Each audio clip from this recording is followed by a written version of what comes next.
La necesidad de llegar a un acuerdo en un equilibrio tan sensible en este país con tantas diferencias, ¿no? Lograr un acuerdo social que Sí. muchas veces se está hablando, pero que falta la mesa, ¿no? Como para tratar de acordar. Pero lo cierto es que hay un paro ya programado por la Confederación General del Trabajo, hay movilizaciones confirmadas también por las dos CTA y hubo una reunión en la legislatura de la Ciudad de Buenos Aires esta semana que convocó el diputado de la ciudad, Gustavo Vera, donde estuvieron hablando sobre la situación laboral y el futuro de la República Argentina. Se trataba de escuchar, ¿no, Gustavo? ¿Qué tal? Buen día, bienvenido. Buenos días. Bueno, ¿qué resultados han surgido de allí y medidas a tomar?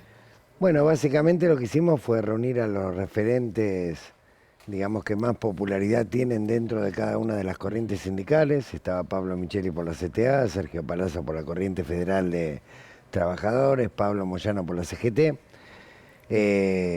Escuchándolos uno se da cuenta que los reclamos que están planteando son más o menos similares, tienen que ver con el tema de restablecer las protecciones al mercado interno, a las pymes básicamente. Ha habido una apertura irrestricta de importaciones que está provocando una sangría de cierres, despidos, digamos, y situaciones de agonía de la pequeña y mediana empresa. El tema de las paritarias libres y el tema de un salario acorde a la canasta familiar. El tema del control de precios. Hoy los formadores de precios están poniéndole a los precios de la canasta básica sobre precios de más del 150% respecto a los productos del mercado central. De hecho, hubo una periodista de The Economist hace 2 meses que hizo un estudio comparativo de 26 productos de la canasta básica que salían 72% más caros que en Londres, a pesar de que en Londres el salario promedio es 3 veces superior, ¿no?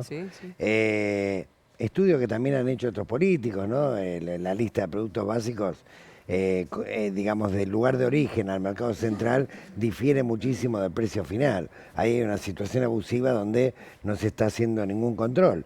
Lo mismo pasa con el tema de los servicios y el transporte, que tienen tarifas que son inaccesibles para la población, pero no se investiga la cantidad enorme de millones que han recibido para inversiones que nunca han hecho. Ustedes saben que nosotros tenemos cortes de energía eléctrica muchas veces porque están fallando los circuitos de distribución, que son añejos, a pesar de que hubo millones y millones y millones desembolsados supuestamente para reformar esa infraestructura. Cuando te sentás con funcionarios, Gustavo, por bueno, esta reunión importante de Micheli, Moyano, Palazzo, todos los referentes de todos los gremios que se juntan. Para cerrar, lo que te quería decir es que el tema precios, salario, protección al mercado interno, tarifas, digamos, son 4 cuestiones que se tienen que discutir en el marco de una concertación económica social seria, de verdad. Porque hasta ahora lo que ha hecho el gobierno es como si dialogara. ¿Por qué? O sea, como si dialogara es, sacamos una foto de que hay un diálogo, ponemos la oreja para escuchar, pero después no hay ninguna solución concreta.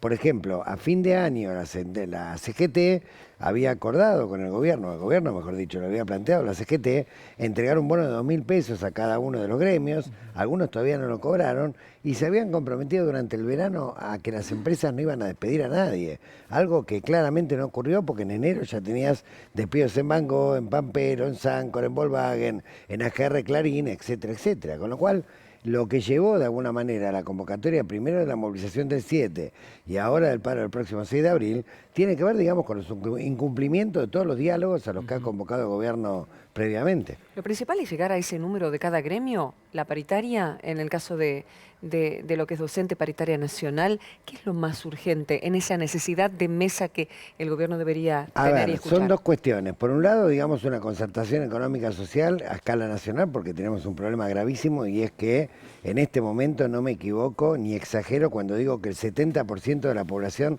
económicamente activa no llega a fin de mes. O sea, todos sabemos, sí, en realidad, que una familia para poder llegar apenas, sin ninguna capacidad de ahorro, a fin de mes necesita un salario de 25.000 pesos para arriba, ¿sí? Y también todos sabemos, porque lo dicen las estadísticas oficiales, que la mitad de la población está cobrando menos de 10.000 pesos, con lo cual, aún calculando 2 ingresos, ¿sí? En un porcentaje importante de familias no llegan a esa cifra.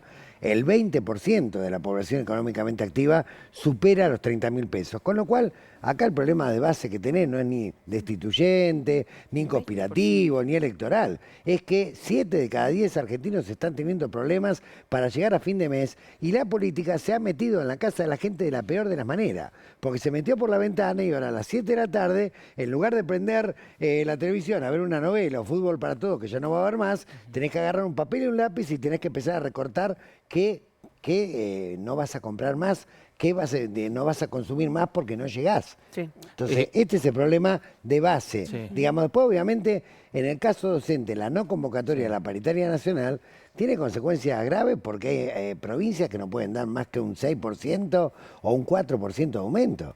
Caso Entre Ríos, caso Salta, que ha dado por debajo de la inflación.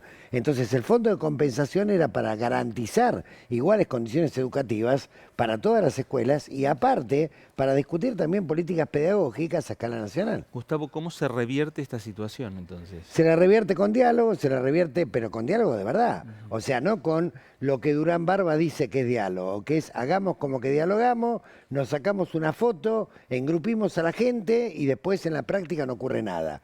Claramente durante todo el año pasado, las organizaciones sociales, la CGT, la CTA, han tenido una paciencia enorme a pesar de que ha habido una caída en el poder adquisitivo real de no menos del 10%. Y a pesar de eso ha habido una paciencia enorme, mucho más enorme que la que han tenido inclusive con el gobierno de Alfonsín, ¿sí? Para hablar de un gobierno no peronista, si se quiere. Y ahora inclusive han convocado una marcha, la han convocado con mucho tiempo de antelación para darle tiempo al gobierno de convocar al diálogo. Han convocado un paro con mucho tiempo de antelación y el gobierno no dialoga. El gobierno hace como que dialoga, pero no resuelve los problemas. Dialogar, de alguna manera, es tratar de concertar, ¿sí? Y cuando Aranguren dice, si quieren cambiar las políticas económicas, preséntense, armen un partido y ganen las elecciones. Primero me hace acordar viejos tiempos, que la verdad que de autoritarismo o de rasgos de autoritarismo que la verdad que no son positivos. Y en segundo lugar, recordarle que Macri ha sido elegido como presidente de los argentinos, pero no como monarca. O sea que hay 3 poderes funcionando, tendrían que funcionar 3 poderes con independencia, y también hay organizaciones de la sociedad civil que representan a empresarios, que representan a sindicatos, que representan a distintos sectores de la sociedad, que en una sociedad democrática, naturalmente, el gobierno tiene que escuchar y tratar de vehiculizar los reclamos y tratar de organizarlos de manera tal de poder generar un marco de estabilidad y paz social. Gustavo, ¿cuánto en todo esto se cuela la política? Desde el gobierno dicen que son, en el caso docente, la mayoría de los gremios kirchneristas, los que no quieren, mientras que otros se ven empujados por la presión, por el poder que tienen los gremios kirchneristas en este juego de actores. Mira, acá claramente se ha violado la ley de educación, que en su artículo 10 establece la paritaria nacional, que no es solamente para discutir salarios, sino condiciones pedagógicas, digamos condiciones laborales en general. En segundo lugar, hay varios gremios docentes que están participando insospechados de kirchnerismo, por ejemplo UDOCBA, en la provincia de Buenos Aires, siempre estuvo en la vereda de enfrente, o la FEB, digamos, que también en este momento con la expresidenta. están teniendo, bueno, a ver, en este momento están en paro, o sea, no es solamente su tema, eso no faltan a la verdad cuando plantean la cuestión en términos de que esta es una pelea que tiene que ver con el kirchnerismo. El problema, lo más preocupante, es que no se puede tapar el sol con las manos. Ustedes saben cómo terminó la movilización del 7, con mucha gente reclamando fecha al paro general, muchas especulaciones de qué ocurrió al final, pero lo cierto es que con el triunvirato, o a pesar del triunvirato, hubo 500.000 de personas en la calle. ¿Sí? Y después, no es que, digamos, hubo un reflujo. Después siguió la movilización en la Marcha Federal Educativa, en la Marcha de Una Menos, en la Marcha del 24 de marzo. Hay grandes oleadas de movilización que tienen que ver con un dato de la realidad. Si 7 de cada 10 personas tienen dificultades para llegar a fin de mes, eso no lo vas a tapar con ningún relato. Eso no lo vas a tapar con ningún simulacro de diálogo. Eso lo tenés que tapar, lo tenés que resolver con soluciones concretas. Y esas soluciones concretas tienen que ver con crear trabajo. Gustavo, no están creando trabajo. Gustavo, durante la crisis del 2001 hubo una participación importante, un juego importante que tuvo la Iglesia Católica en la convocatoria al diálogo y demás. ¿Por qué no se está dando ahora? La Iglesia ha tenido una participación crucial a lo largo de todo el año pasado. De hecho, no ha habido paros, no ha habido movilizaciones, a pesar de que hubo una caída del poder adquisitivo y una caída del empleo, y un intercesión aumento, directa de la Iglesia, y un entonces, aumento ahí? de la pobreza. La Iglesia, digamos, todo el tiempo estuvo tendiendo puentes, primero para que se unificaran las CGT y llevaran un planteo común. Segundo, para que se unificaran con los movimientos sociales y llevaran planteos comunes. Y de hecho, y además para articular el diálogo entre el gobierno, las organizaciones sindicales y las organizaciones sociales durante todo el año pasado. Pero naturalmente todo tiene un límite. O sea, y el límite es que si vos no podés llegar a fin de mes y cada vez tenés más pobreza y cada vez tenés menos trabajo y cada vez cierran más comercios y cada vez cae el consumo, eso no lo podés tapar con ninguna aventura de Durán Barba, con ninguna operación distractiva de este uso. No hay manera de taparlo. O sea, esto es lo que no entienden. O sea, que no se puede tapar esto, entonces hay que resolverlo. Y resolverlo significa sentarse a escuchar a las partes y tratar de encontrar una salida racional que tal vez no sea la que le guste a cada uno en particular, pero puede ser la que genere los caminos de una estabilidad social. En esto yo acuerdo con lo que dice Nancy Pasos. Acá el único destituyente es el propio Mauricio Macri, digamos, cuando arma simulacros de diálogo que después resultan en frustraciones peores. Por último, ¿cuándo empiezan a cobrar el salario social? La cantidad de gente que lo está esperando y Bueno, tantas ahí hay un movilizaciones porque problema, no se incumplía. justamente hay un problema bastante grave que tiene que ver con un problema de instrumentación, ¿sí? Tienen fondos, claro. no los distribuyen eficientemente.